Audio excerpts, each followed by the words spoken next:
Hello, welcome to Keeping Your Cool During COVID-19, How to Take Care of Yourself During Your Time at Home. My name is Claire Harrison. I'm a Reiki Master Teacher, a shamanic practitioner, and a crystal healer, which I've been doing for most of my life, at least for the last 15 years or so. And in 2019, I opened a Reiki practice in Gainesville, Georgia. My website is johncoolreiki.com, as you see there, and there's plenty of information there if you're interested in finding out a bit more. So the first thing I want us to get started talking about is the root of your feelings. A number of probably pretty common feelings right now. What I want to know is if you are able to identify or relate with at least one of these feelings.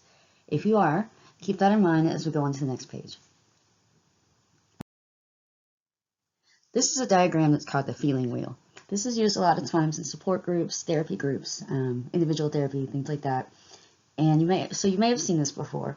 The purpose is to be able to identify what you're really feeling. So we have a lot of different levels of detail on these, but ultimately what I want to show to you is that all of the emotions that I showed on the previous page fall into either the fear section or the sad section. So right now what we're going to work on is fear and sadness because those are probably the most common ways that you're feeling right now. So the first thing I want to tell you about is going to be a couple of energy exercises. The number one thing to remember is belly breathing. This is something that you're going to do in any energy exercise, any meditation, so I want to keep this in mind. And it's a good place to start if you've never done those things before. So the first thing you want to do is close your eyes, and you're going to be taking focused, deep breaths that cause your belly to expand. So that's a big breath that goes all the way down. These breaths should be slow and measured. And what I mean by that is they need to be rhythmic. So if this is not something that you're familiar with, I want to introduce you to something called square breathing. So in square breathing, you're simply adding a count of 4 to every step of the breath. So when we start, you'll inhale for a count of 4, hold for a count of 4, exhale for a count of 4, and again hold for a count of 4. And as mentioned, this is called square breathing, I think for obvious reasons, but the idea is that if you do this long enough, your breathing will become rhythmic, you can stop focusing on it, and you'll be able to continue that deep belly breathing. So when dealing with fear and sadness, ultimately you can find that you are either too wound up or you're constantly tired, right? Fear can be giving us really anxious, and the sadness can make us very tired, make us feel like we don't get enough sleep, or no matter how much we sleep, it's not enough. We don't feel rested because it's not quality sleep. So the two things I want to talk about now are basically going to be about what to do when your energy is too high and what to do when your energy is too low. So the first thing we're going to talk about is going to be fear. Now, fear is about heightened energy. You'll see here, this is called the triple warmer, also sometimes called the triple heater, and this is just a section of the body. Some people call this part of the energy body. Some people call it part of the physical body because it does include physical organs.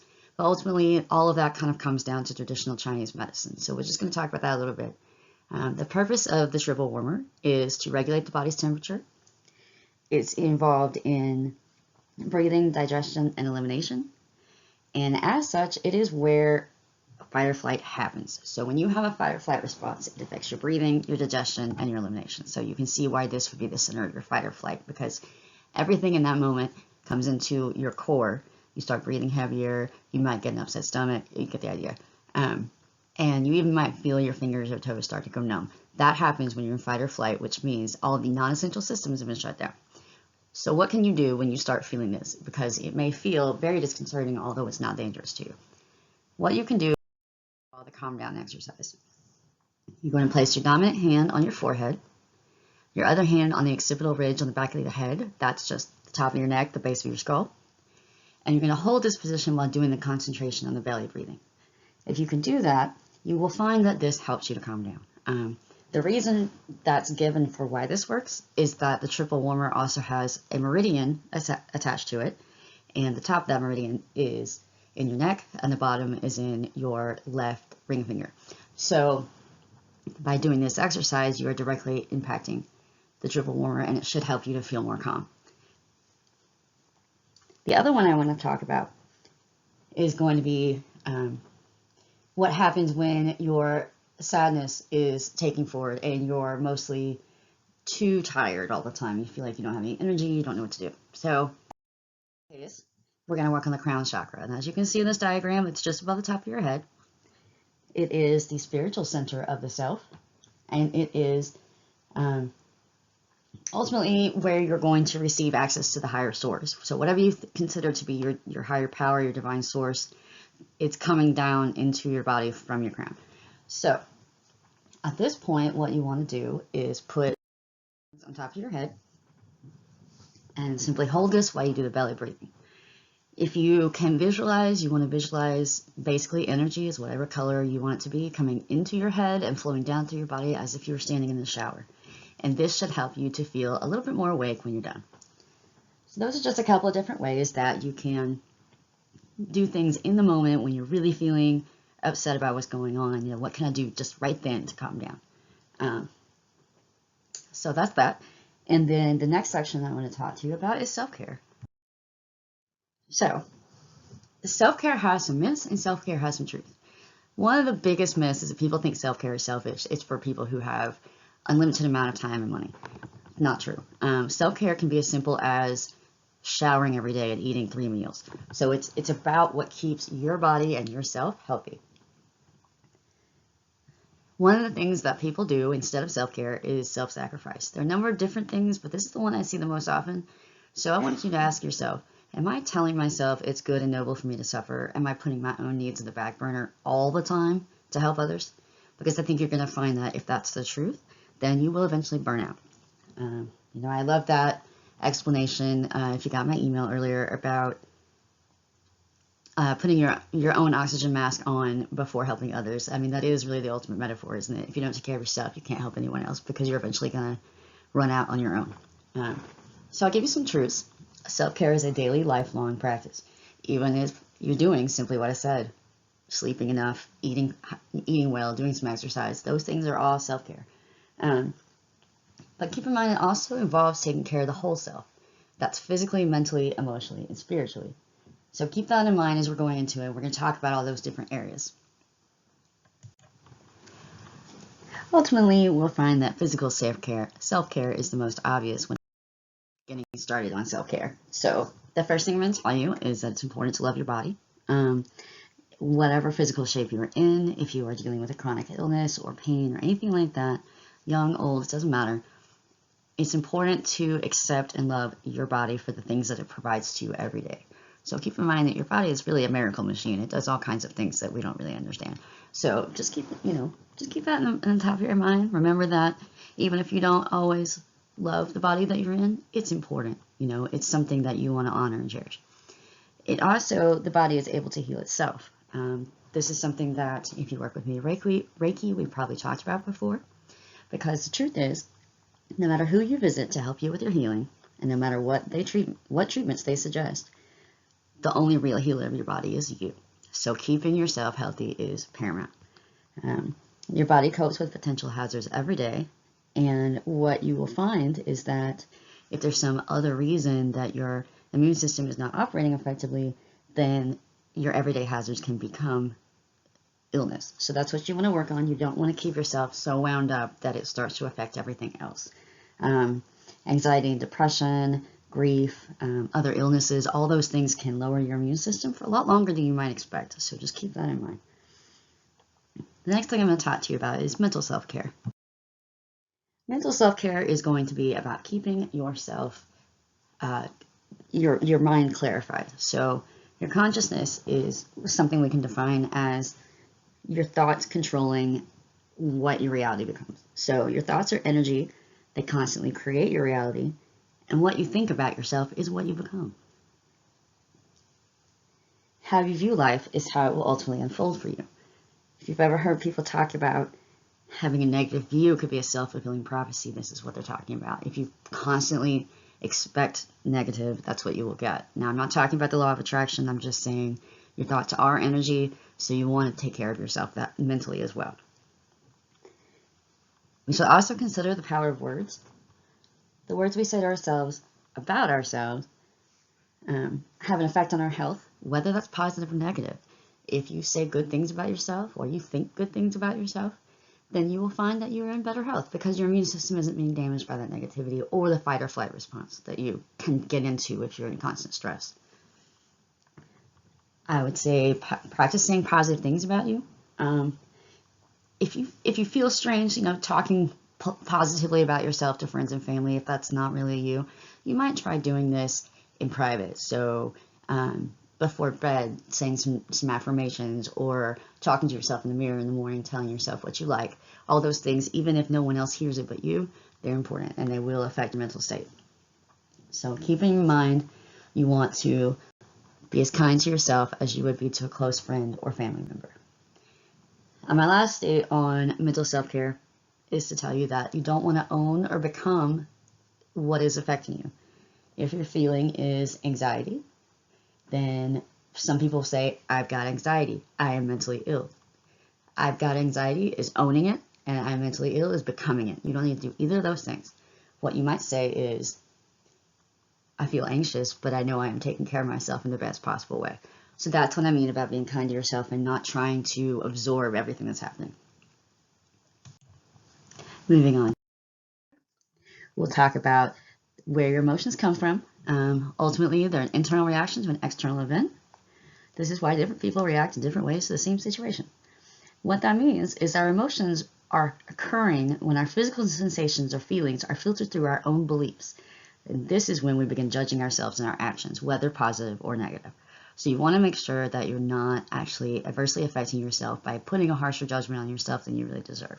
If you consider the other perspectives of the other people that witnessed the event, how would they feel about it? What would they think about you? It's probably not what you think.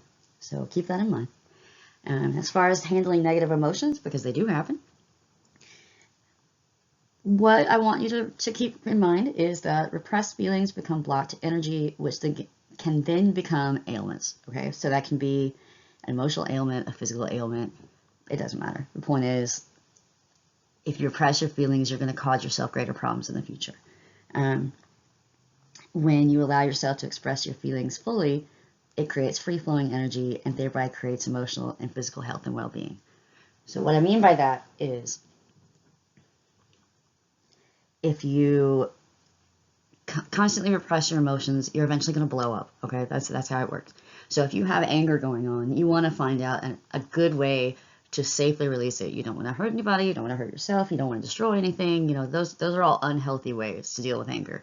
What you can do is consider channeling into a creative activity, a game, a puzzle. If you like to work out, if you do different types of physical exercise, those can be great. And if all else fails, you can try standing in a cold shower. Finally, we talk about spiritual self-care. So when we talk about healing your spiritual self, we're talking about developing your spiritual awareness and connecting with your inner guidance. And the thing to keep in mind is that your spiritual self is your whole self, including physical, mental, emotional, and spiritual. So all of that together is your spiritual body or your spiritual self. So what can you do to heal your spiritual self? The first thing I'm going to suggest is being present. And I would definitely encourage you to try to do all of these things within your households right now. Being present is so important. You are all dealing with the same kind of fears and uncertainties. So you want to make sure that you are collectively working together as a team. Try not to let your emotions run away on you. Try not to make everybody else the enemy. You know what I mean? And then try to stay in the present. So don't worry so much about the future or the past. Just do your best to be in the present. If you've ever heard of practicing mindfulness, that is a way to do this. If you're not familiar with this, you might want to check that out. Another thing you can do is grounding yourself. So grounding ourselves helps us to focus on the present because it forces us to be present in the exact moment we're in. Another thing it does is help you to keep you rooted to the earth. Now, if you've not really practiced that may seem kind of strange, but I will tell you, if you feel like your emotions are going crazy and you're all in your head or up in the clouds or whatever, scattered, try going outside barefoot and just put your feet on the ground and see how you feel, and I think you'll understand what I'm getting at. So it's very important to do that if you feel out of sorts or disconnected. The final step is connecting with your higher self. There are lots of different ways to do this, and there are a lot of definitions of what higher self even means. So I'm not going to go into much detail there. That's really up for you. But some ways to do this are meditation, especially if you can do it outside, visualization, opening to your intuition, even something as kind of far out as automatic writing can be a way. So if you've ever journaled to get in touch with yourself, this would be how. So what does this all mean together? We've been through make it all work. So self-care as a practice is about taking care of everything. It's your whole self, physically, mentally, emotionally, and spiritually. This also is about taking care of steps that are going to work for your body, your health, and your whole well-being. I call this whole self healing, and I would definitely encourage you to work on it because I think you'll find a big difference between just physical self-care and also all these other aspects as well. It's very fulfilling, and it can help you be ready to help others, and that's the point. So finally, I want to tell you what's next from me. I will be putting together a self-care tracking guide to go over some of the things there, a lot of ideas about how you can implement self-care on the different levels. So if you're not sure how to do that, this would be a great way to start. I'll give you a bunch of ideas how to track it, and you can see kind of where your main focus is.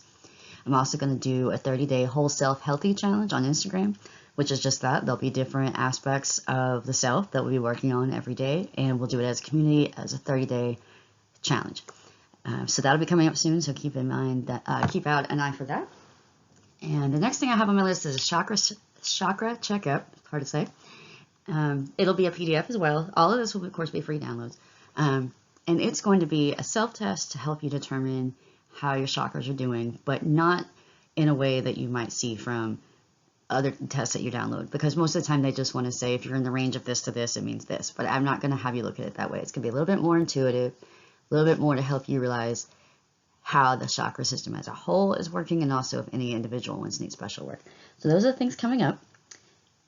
Finally, I want to say thank you for joining us. I hope that you learned something interesting here, and I'd love to hear from you if you'd like to contact me. And to jonquilreiki.com, there's a contact us button, and further down this page from here, you will find different ways to contact me with anything that you need. So I want to say thank you again for joining us. And this is an unprecedented time in our global community. So please, please, please remember to be kind to yourself and to be kind to each other. Thank you.